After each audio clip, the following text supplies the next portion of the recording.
بسم اللہ الرحمن الرحیم۔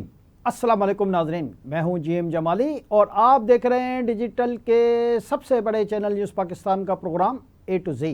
ناظرین، اسرائیل نے ایک مرتبہ پھر بین الاقوامی دہشت گردی کا مظاہرہ کرتے ہوئے قطر کو نشانہ بنایا ہے۔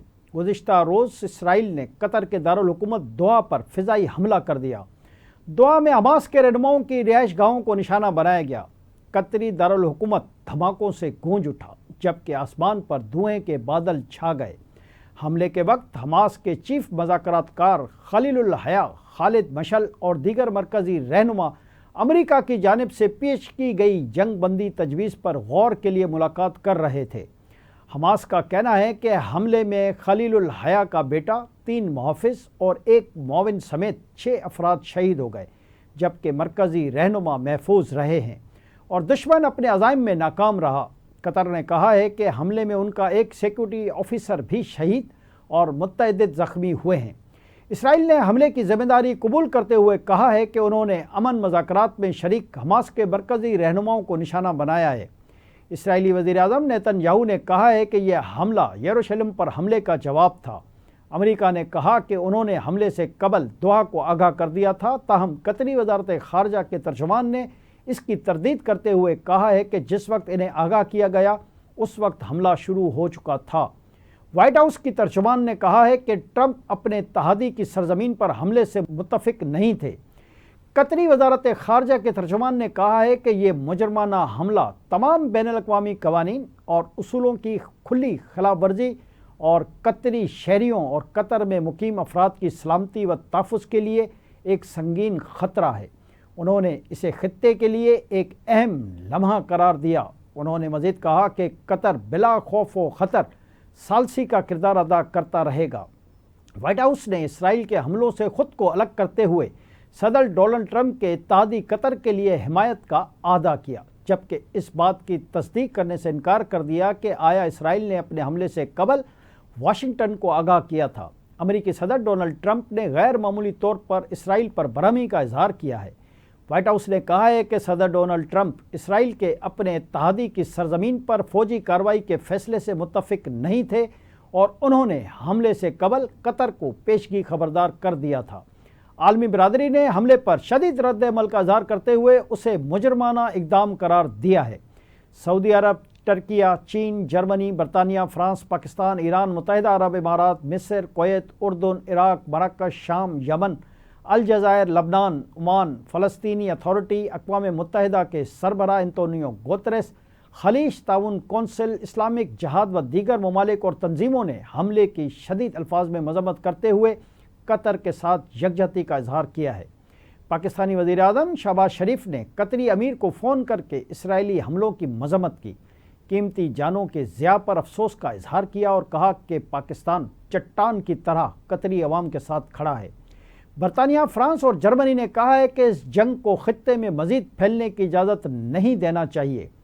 وائٹ ہاؤس کی پریس سیکرٹری کیپریلو لون لیوٹ نے نامہ نگاروں کو ایک بیان پڑھ کر سناتے ہوئے کہا کہ اگرچہ حماس کا خاتمہ ایک قابل قدر ہدف تھا، لیکن قطری دارالحکومت میں حملہ اسرائیل یا امریکہ کے مقاصد کو آگے نہیں بڑھاتا۔ صدر ٹرمپ قطر کو امریکہ کا ایک مضبوط اتحادی اور دوست سمجھتے ہیں اور اس حملے کے مقام پر بہت افسوس کا اظہار کرتے ہیں۔ وائٹ ہاؤس کی پریس سیکرٹری نے مزید کہا کہ صحافیوں کے سوالوں کے جواب میں بتایا کہ صدر ٹرمپ نے فوری طور پر خصوصی ایلچی اسٹیو وٹیکوف کو آنے والے حملے کے بارے میں قطریوں کو مطلع کرنے کی ہدایت کی، جو انہوں نے کیا۔ انہوں نے کہا کہ امریکی فوج نے ٹرمپ انتظامیہ میں دیگر افراد کو اسرائیل کے آنے والے حملے سے آگاہ کیا تھا، لیکن انہوں نے بار بار یہ واضح کرنے سے انکار کیا کہ آیا فوج کو اسرائیل کی جانب سے پہلے آگاہ کیا گیا تھا یا نہیں۔ اسرائیلی عہدیدار کا کہنا ہے کہ حملے سے قبل امریکہ کو اعتماد میں لیا گیا تھا، جبکہ واشنگٹن نے حملے میں مدد بھی فراہم کی۔ حماس ذرائع کا کہنا ہے کہ حملہ اس وقت ہوا جب حماس کے مذاکرات کار امریکہ کی جانب سے پیش کی گئی تازہ ترین جنگ بندی کی تجویز پر غور کے لیے ملاقات کر رہے تھے۔ جی ناظرین، دوسری جانب قطر کے وزیر اعظم شیخ محمد بن عبد الرحمن الثانی نے دوحہ میں اسرائیلی حملے کو ریاستی دہشت گردی قرار دیا ہے۔ اسرائیلی حملے کے بعد اپنی پہلی پریس کانفرنس میں قطری وزیر اعظم نے کہا کہ وہ اسرائیلی حملے کے جواب کا حق محفوظ رکھتے ہیں۔ انہوں نے اسرائیل کو پیغام دیا ہے کہ ان کا ملک اس واقعے کو ہرگز نظر انداز نہیں کرے گا۔ قطر کے وزیر اعظم شیخ محمد نے کہا ہے کہ وہ محض بیانات اور مذمتوں سے آگے بڑھ کر رد عمل دینے کے تمام ذرائع بروکار لا رہے ہیں اور اس سلسلے میں ایک قانونی ٹیم بھی تشکیل دی جا رہی ہے تاکہ اسرائیل کو جواب دہ ٹھہرایا جا سکے۔ انہوں نے کہا کہ ہمارا یقین ہے کہ آج ہم ایک فیصلہ کن موڑ پر پہنچ گئے ہیں اور ایسے بربریت پر مشتمل اقدامات کے خلاف پورے خطے سے جواب آنا چاہیے۔ قطری وزیر اعظم کا کہنا تھا کہ یہ واقعہ پورے خطے کو انتشار کی جانب دھکیل رہا ہے اور اسرائیلی وزیر اعظم پورے خطے کو افراتفری میں مبتلا کر رہے ہیں۔ وزیر اعظم نے بتایا کہ حملے کا وقت اس اجلاس سے جڑا تھا جس میں حماس کی مذاکراتی ٹیم امریکی تجویز پر بات کر رہی تھی تاکہ غزہ جنگ بندی کے معاہدے تک پہنچا جا سکے، لیکن اسرائیل نے اس عمل کو سبوتاژ کر دیا۔ قطر کے وزیر اعظم شیخ محمد بن عبد الرحمن ال ثانی نے دوحہ میں اسرائیلی حملے کو ریاستی دہشت گردی قرار دے دیا۔ قطری وزیر اعظم کا مزید کہنا تھا کہ یہ واقعہ پورے خطے کو انتشار کی جانب دھکیل رہا ہے اور اسرائیلی وزیر اعظم پورے خطے میں افراتفری کے مرتکب پا رہے ہیں۔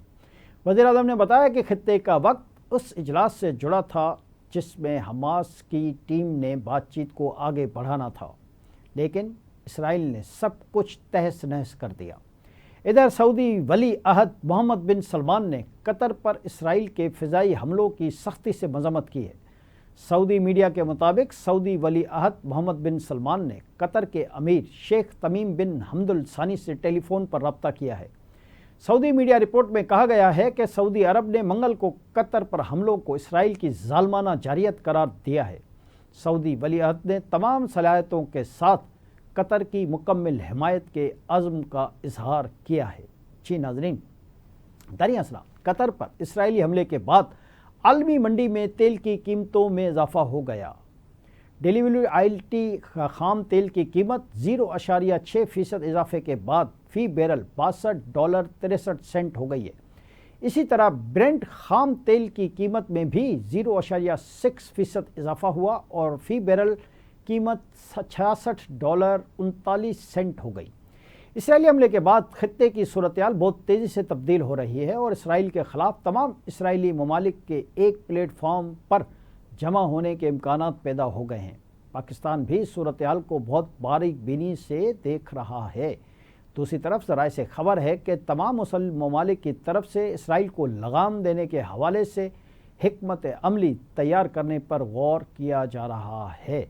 آج کے لیے اتنا ہی۔ اگلے پروگرام تک کے لیے اپنے میزبان جیم جمالی کو اجازت دیجیے۔ اللہ حافظ۔